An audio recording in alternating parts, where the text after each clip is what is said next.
दोस्तों क्या हो अगर आप अपनी ज़िंदगी में काफ़ी परेशान हो और उस वक्त आपको एक ऐसा कमरा मिल जाए जो कि आपकी सभी इच्छाएं पूरी कर दे।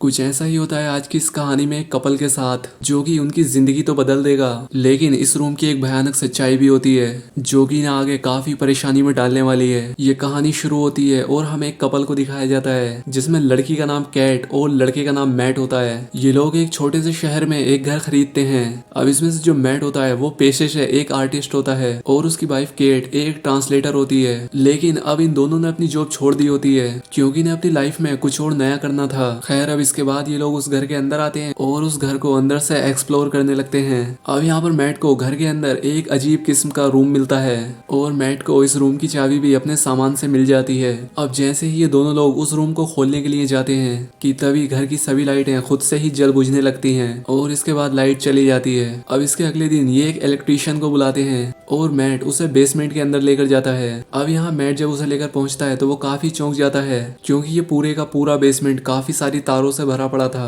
और यहाँ पर कोई भी जगह ऐसी नहीं थी जहाँ पर की तार नहीं थे। और यहाँ पर इन्हें एक व्हील भी मिलता है जिसके अंदर की लाइट ब्लिंक कर रही होती है। अब क्योंकि घर की सभी लाइट्स बंद होती हैं लेकिन उस व्हील के अंदर की लाइट्स जल रही थी। अब उस इलेक्ट्रीशियन को ये सारी वायरिंग काफी अजीब लगती है और इसलिए वो इनकी कोई भी हेल्प नहीं कर पाता। अब साथ ही वो इलेक्ट्रीशियन यहाँ से जाते हुए मैट से कहता है कि मैं काफी हैरान हूँ कि तुमने इस घर को खरीद लिया क्योंकि ये घर काफी लंबे समय से खाली पड़ा था। साथ ही वो यहाँ पर मैट को एक काफी अजीब बात बताता है। वो कहता है कि तुमसे पहले जो लोग यहाँ पर रहे हैं उनमें से कुछ का मर्डर भी हुआ था। ये बात सुनकर मैट काफी डर जाता है और वो सोच में पड़ जाता है कि हम एक ऐसे घर में आ गए हैं जहाँ पर पहले से ही किसी का मर्डर हो चुका है।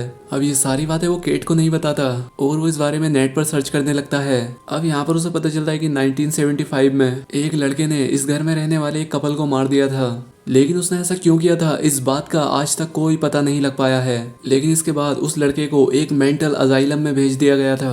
अब इसके बाद मैट उसी रूम में जाकर बैठ जाता है जो कि उसने खोला था और वो यहाँ पर सोचने लगता है कि काश मेरे पास एक और ड्रिंक की बोतल होती। और तभी उसके पास में जो लैंप होता है वो ब्लिंक करता है और कुछ देर के लिए लाइट बंद हो जाती है और जब लाइट वापस आती है तब उसके सामने एक वाइन की बोतल रखी थी। अब ये देखकर मैट काफी डर जाता है लेकिन वो बोतल बिल्कुल वैसी ही होती है जैसी कि मैट पहले ड्रिंक कर रहा था। अब इसके बाद सुबह होती है और कैट उठती है तो वो देखती है कि घर की सभी लाइट्स ब्लिंक कर रही हैं और इसके बाद वो मैट के पास उसी रूम में जाती है और यहाँ कर कैट देखती है कि वो पूरा रूम काफी महंगी चीजों से भरा हुआ है जिनमें की पेंटिंग्स, ड्रेसेस और भी बहुत सारी चीजें होती हैं। और अब यहाँ पर मैट कैट से कहता है कि ये कमरा हमें वो हर चीज दे सकता है जिसकी हम विश करते हैं और इसलिए मैट कैट को भी विश करने के लिए कहता है, जिस पर कैट कहती है कि मुझे एक अच्छी सी जॉब मिल जाए। यहाँ पर मैट उसे समझाता है कि ये रूम सिर्फ चीजें दे सकता है, जॉब नहीं। तुम किसी चीज को मांगो और वो तुम्हें मिल जाएगी। यहाँ पर कैट पैसे मांगती है। इसके बाद वो लाइट फिर से ब्लिंक करती है और इन्हें उस रूम के एक कोने में पैसे मिल जाते हैं। अब यहाँ पर पहले तो कैट को ये सब अच्छा नहीं लगता लेकिन बाद में मैट उसे काफी समझाता है और अब इस कमरे का असर इन लोगों के ऊपर होने लगता है। वो यहाँ पर अलग अलग तरह की वाइन्स मंगाते हैं, महंगी ज्वेलरीज मंगवाते हैं, महंगी ड्रेसेस को विश करते हैं और साथ ही और भी बहुत सारी चीजों की विश करते हैं। अब ये सब इन लोगों का काफी दिनों तक चलता रहता है। अब क्योंकि ये लोग उस रूम से बहुत सारी चीजें ले चुके होते हैं और अब वो काफी खुश होते हैं और वो अपनी लाइफ को काफी इंजॉय कर रहे थे। लेकिन अब उस रूम की ये सारी चीजें पूरा करने का टाइम आ चुका था और अब इसलिए केट काफी ज्यादा दुखी रहने लगी थी। अब यहाँ पर मैट उससे फैमिली प्लानिंग करने के लिए कहता है लेकिन कैट इस बात के लिए राजी नहीं होती क्योंकि 2 बार पहले भी उसका मिसकैरेज हो चुका था। अब यहाँ पर इन दोनों के बीच काफी बहस होती है और इसके बाद मैट उठकर घर से बाहर चला जाता है। अब यहाँ पर कैट के दिमाग में काफी अजीब आइडिया आता है। वो सीधा उस रूम में जाती है और एक बच्चे की विश करती है। अब इसके बाद जब मैट वापस घर के अंदर आता है तब वो उस बच्चे को देखकर काफी हैरान होता है। वो यहाँ पर केट पर चिल्लाता है। वो उससे कहता है कि हमें सिर्फ चीजों को ही विश करना था, ना कि किसी इंसान को, और इसका अंजाम क्या हो सकता है हमें ये भी नहीं पता। अब क्योंकि ये दोनों इमोशनली काफी वीक हो चुके थे, अब क्योंकि इन लोगों को बच्चे की जरूरत तो थी ही, इसलिए उस बच्चे को वापस गायब भी नहीं कर सकते थे।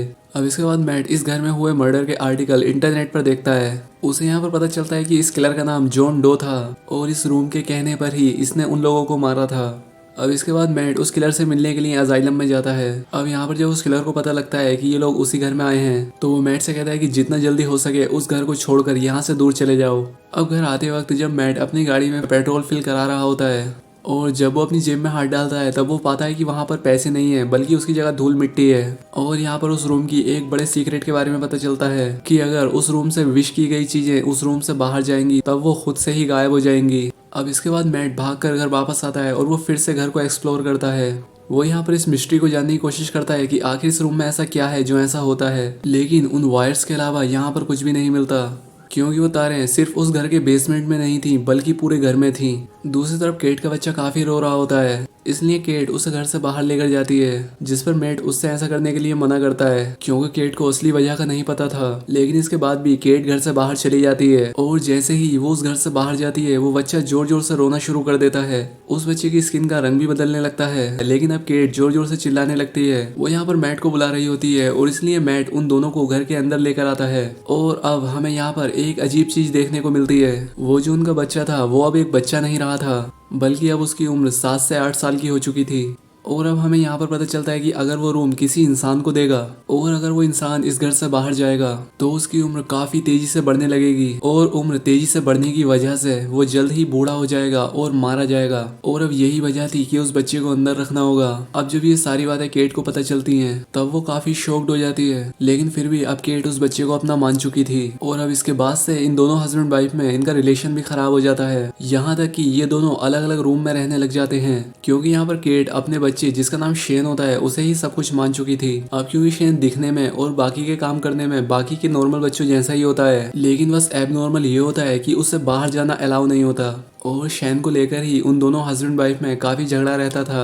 अब एक रात शेन उन दोनों की झगड़े की वजह से पूरी रात सोता नहीं है, वो उसी घर में घूमता रहता है। अब वो घूमते हुए उस घर के बेसमेंट में चला जाता है जहाँ पर वो बहुत सारी वायर्स थी, और यहाँ पर धीरे धीरे उसके सामने सभी राज खुलना शुरू हो जाते हैं और वो उस रूम में भी चला जाता है। और इसलिए उसे यहाँ पर पता चलता है कि आखिर वो इस दुनिया में कैसे आया है। साथ ही उसे ये भी पता चल जाता है कि उसके पास काफी पावर्स भी हैं। अब यहाँ पर शेन अपनी इमेजिनेशन के चलते उस रूम को एक बहुत ही बड़ा गार्डन बना देता है। यहाँ पर काफी सारी बर्फ भी होती है और वो उसका एक स्नोमैन बनाता है। अब क्योंकि केट भी उस बच्चे के साथ काफी खुश होती है क्योंकि वो उसे अपना ही बच्चा समझती थी, लेकिन मैट इस सब से खुश नहीं होता क्योंकि उसे पता होता है कि इस बच्चे के पास काफी सारी पावर्स हैं जिनका इस्तेमाल करके वो कुछ भी कर सकता है, और इसीलिए वो बच्चा उनके लिए किसी खतरे से कम नहीं था। अब इसके बाद हमें दिखाया जाता है कि मैट को उसी अजाइलम से जॉन डो का कॉल आता है। वो यहाँ पर मैट को अपनी सच्चाई बताता है कि आखिर क्यों उसने उस कपल को मार दिया था। वो कहता है कि मैंने उन लोगों को इसलिए मारा था क्योंकि उन लोगों ने उस रूम से एक बच्चा विश किया था, और वो बच्चा कोई और नहीं था बल्कि जॉन डो ही था।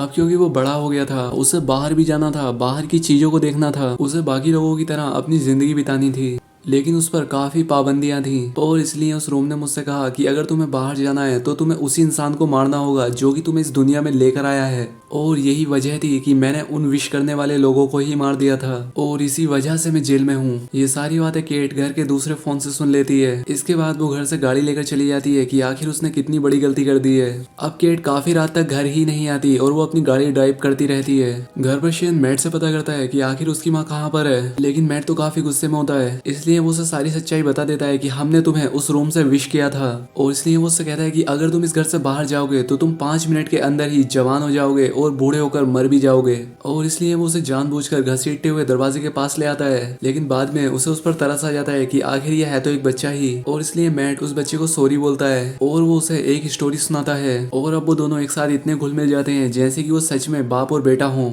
अब इसके बाद आधी रात को जब केट घर वापस आती है तब वो उन दोनों को साथ में देखकर काफी खुश हो जाती है कि चलो मैट ने इस बच्चे को अपना तो लिया। खैर अब कुछ देर के बाद शेन की आंख खुल जाती है और इसके बाद वो मैट और केट को रूम में एक साथ देखता है। शेन उन दोनों को दरवाजे के बाहर से देख रहा होता है और उसके मन में अपनी माँ को लेकर अट्रैक्शन हो जाती है। अब इसके बाद शेन घर से बाहर चला जाता है और जब वो वापस अंदर आता है तब वो एक 17 से 18 साल का लड़का बन चुका था, और अब इसलिए वो मैट को मारने की कोशिश करने लगता है। अब इस सब में केट को चोट लग जाती है और वो बेहोश हो जाती है। जब केट को होश आता है तब मैट उसे बताता है कि शेन और मेरे बीच फाइट हुई थी और इसी बीच शेन मारा गया।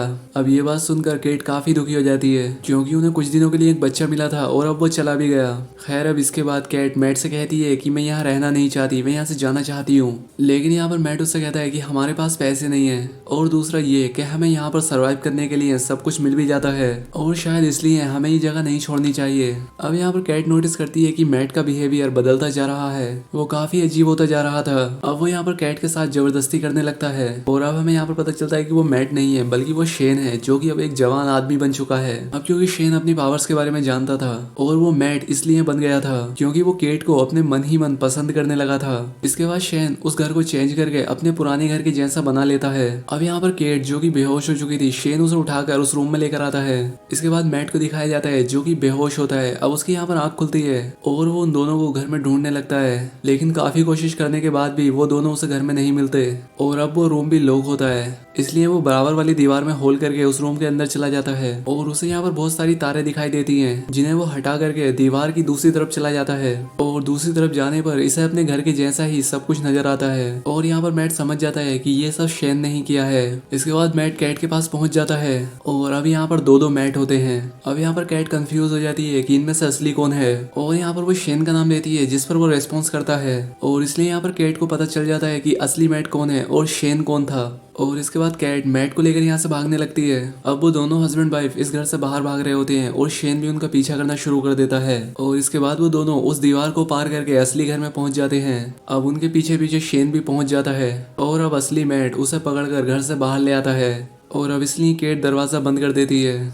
अब काफी देर घर से बाहर रहने की वजह से शेन की उम्र बढ़ती जाती है और वो एक बूढ़ा आदमी बनकर वहीं पर मारा जाता है। और अब क्योंकि सब कुछ ठीक हो चुका था और अब इसलिए दोनों हस्बैंड वाइफ इस घर को भी छोड़ देते हैं और अपनी नई लाइफ की शुरुआत करने के लिए यहाँ से निकल जाते हैं। और अब ये मूवी भी यहाँ पर एंड हो जाती है। तो दोस्तों वीडियो कैसी लगी कमेंट करके ज़रूर बताएं, साथ ही चैनल को सब्सक्राइब और वीडियो को लाइक ज़रूर करें। तो आज के लिए बस इतना ही, मिलते हैं हमारी नेक्स्ट वीडियो में।